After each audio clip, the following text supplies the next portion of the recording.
Nagsadya ang mga supporter ni President-elect Joe Biden human kini midaog sa eleksyon sa Amerika. Samtang nagpabilin nga positibo ang mga supporters ni President Trump nga mabali ang resulta inig human sa recount nga ipaygayon sa pipila ka estado base sa gikaingong mga anomalya.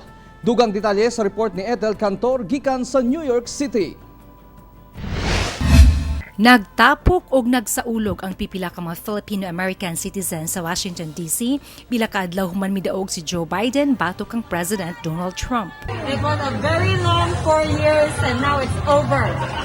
So, my president won. I feel so relieved. Now I can practice my freedom. Lakang usab sa kabahin sa mga Pinoy nga misuporta kang Republican President Donald Trump.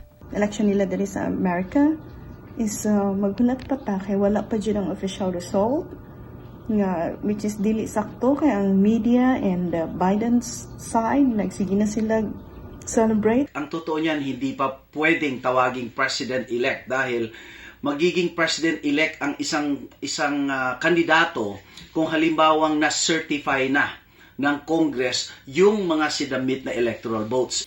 Dakong hagit karon sa umaabot nga administrasyon ni Biden ang paghiusa sa mga Amerikano sa nasod nga nagkatibulaag tungod sa isyong political, ekonomiya ug sosyal.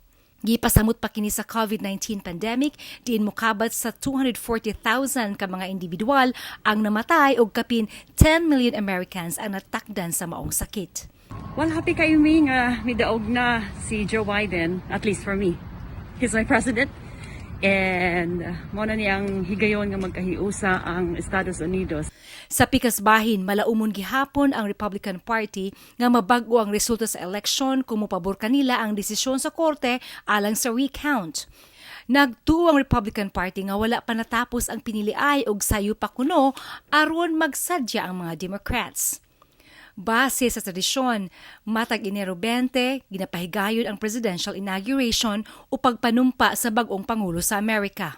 Samtang ginahulat ang maong adlaw, nagapangandam usab si Joe Biden alang sa transition of power. Samtang sa bahin ni Trump, padayon ang ilang pagpalig-on sa ebidensya sa giingong pagpanikas sa eleksyon.